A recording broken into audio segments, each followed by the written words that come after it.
Today we're talking to Jane Jordan Meier. Jane has recently written the book The 4 Stages of Highly Effective Crisis Management, How to Manage the Media in the Digital Age. And she's here with us today to talk about the book and lots of interesting things that are in the book. Welcome, Jane. Thank you. Jane, what are the 4 stages of crisis management?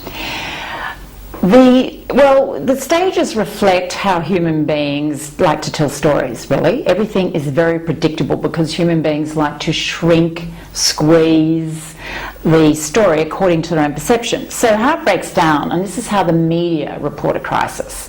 The first stage is that fact-finding stage. Something's just happened. There's been a major explosion, there's been a pile-up on the bridge, there's been a major fire somewhere, there's a major product recall, there's a show-stopping moment, there's been some sort of triggering event. Everybody's clambering around to get the facts. Jumps the fire break very quickly today, thanks to social media. Then we jump very quickly, it could be almost minutes actually today, as opposed to hours or even a day, even 5 years ago. Stage 2 is the unfolding drama. Now we know the basic facts. 4 people were killed, 4 people were in hospital, or there's been an explosion and people are unaccounted for and they're trying to work out where the people are. It's then, once we know the basic facts, it's like, how did this happen? The spotlight, if you like, moves from the incident onto the response. How quickly did people get there or get out? What is the response like? And the victims, all the stories about the victims come out and out and out and out. So it's the big how stage, and that's the make it or break it stage. If you react and do well if you react in stage 2 well and handle the response well, it may not get to stage 3. And stage 3 is light is everywhere, floodlight. It's beaming all over you, your incidents, all the facts are out. I told you so comes out, and there's finger pointing and blame going on. Very bad stage to be on. You never want to really be in that stage, but it's inevitable if it's a disaster because everybody wants to know why. And stage 4 is the lights are dimming, we're into resolution or final closure so resolution or fallout. So the resolution is the product goes back on the shelf, or there's an inquiry, which we've seen, of course, in Britain, but the Murdoch inquiry. It's like, okay, that's it's a time to lie in the sand. We have the crisis is over. So they're the 4 stages, and they follow how the human being likes to receive information, is what the research shows us.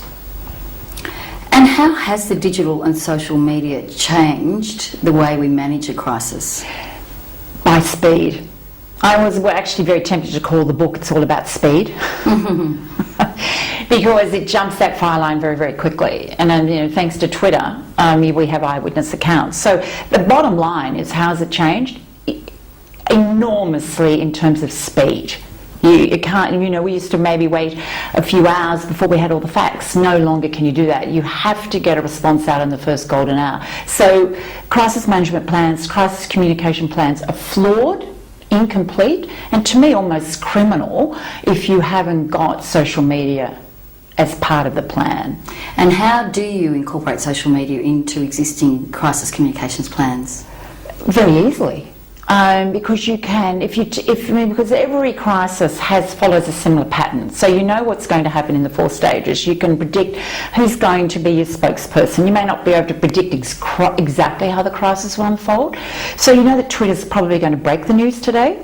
It's the breaking news. It's the police scanner of this century. So that's where the news will break. So you incorporate into that. You can pre-write your tweets, you can template them. Even if you don't know all the facts, you can say, we're aware and we're investigating and we'll update you as soon as we know. So you can incorporate Twitter very easily. It's the, if you like, push out and you pull in through Facebook. So if you haven't got a presence on Facebook, you can anticipate that that's where a lot of dialogue's going to happen. So you need to have something established on Facebook before a crisis ever happens. So it's actually very easy to incorporate social media into plans, just like following the mainstream media. They've incorporated social media into their communication, into their news, into their information. It's the same way you can just follow the model of the old legacy media. So what you're saying is that there are different types of social media align with the different stages in a crisis. Absolutely, absolutely. Because you will pull, Twitter breaks news and Twitter gives you instant updates, but Twitter is also full of rumours, full of misconception. Things can go awry on Twitter very, very quickly. So you have to jump in. Your share price can drop. I mean, when Qantas had the 380, had the explosion in their engine, the share price took a dive. And it wasn't until the Qantas got in and said, no, our plane didn't crash in Indonesia, where actually it's just an explosion, but an explosion in an engine, and we're all okay, that the share price started to calm down and started to equalise again. So you've got to jump in very, very quickly. And with that uncontrollability of social media, if you don't have a great resource in-house, how can you manage social media? It's like anything. The managers, I mean, you can't manage any media. And if we think we can, then we should, pack up and go home, really. Even if you just have a Google alert, and it's about rumour management as much as anything else, because you can actually stop a really hot issue from becoming a crisis if you're monitoring. And you can even just do that on simple little Google alert. But that's the critical thing. And if you're in a major crisis, the thing to think about is your resourcing. For every dollar you spend before a crisis in preparation and planning and testing and drilling, you'll save 9 in response. So what you're saying is it is always in the preparation, so knowing how you're going to resource it if you have a crisis. Absolutely. It always has been. Let's step back for a minute, because the rules haven't changed. We've still got to act take responsibility and act very fast and be accountable. That's the absolute golden rule of crisis management. That hasn't changed. It's just got to happen a lot faster. And it's about engagement. We, the people, are in control now. It's no longer a one-way street. It's about listening posts. And whatever way you can, and whatever way it's possible to set up a listening post, set up a listening post. And know in advance, where are likely to be your friends and foes. So it's issue mapping, and like we have always done, but you're now doing it in a different medium. And you say in your book to make social media efforts, you say in the book, make social media message driven by channels, not by the message. What does that mean? Well, it's very simply, a tweet is 140 characters, best if it's 120 characters.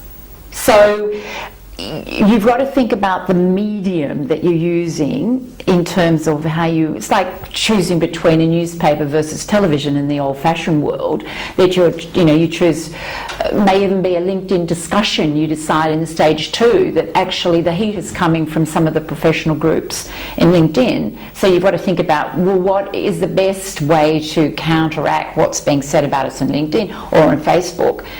So you have to be very aware of the channel as much as you are what a 10-second grab or a 20-second grab might be for television. Is that the best place for us to be? So it's just thinking about it differently and knowing where your audiences are most likely to congregate, because we know they'll congregate online in a crisis. That's what the research shows us. And talking about traditional or old media compared to social or new media, although probably not very new anymore, how do they work together these days? They are completely and utterly integrated. For example, the majority of newsrooms now run Twitter feeds. So that instead of, like a police scanner, so Twitter is like the police scanner. So they're integrated. I think the Victorian bushfires showed in Australia, and indeed the Queensland floods showed very much how social media and the traditional media are completely integrated today. They do not, social media can exist without them, but the legacy old-fashioned media cannot exist without the social media, because you can go, as the Queensland Police showed in Brisbane, they could go direct to their customers and to the people affected by the floods and give out a very important message without ever involving radio or television. And so radio and television actually were following them. They've become the followers, if you like, as opposed to we following them. And if you're monitoring during a crisis, pre, during, after, and there's a lot of commentary on social media and it's very negative, or it's somewhere in between, how do you know when to get involved? Early.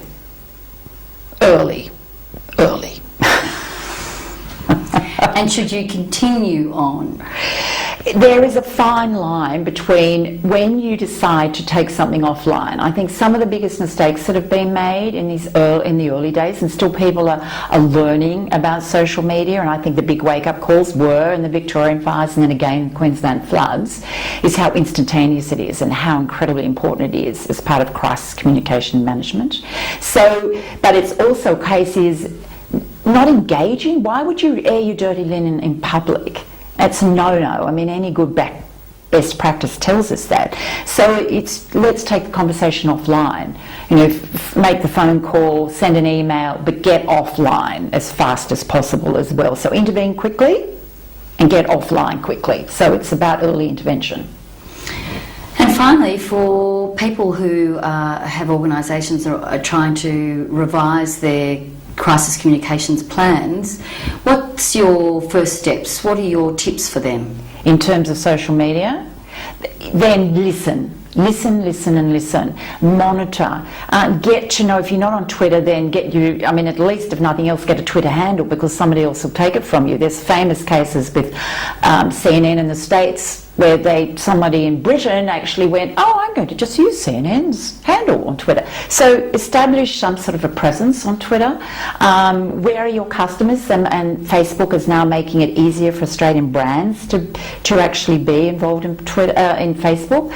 So get to know where your constituency is. You know, where are the active stakeholders going to be? What medium are they using? And so get in there and understand how they're using social media. So it's about monitoring, listening, analysing, old-fashioned analysis, quite frankly, and then you can work out exactly how you might want to utilise social media when the stakes get really high and the spotlight's on you. Thank you, Jane. My pleasure.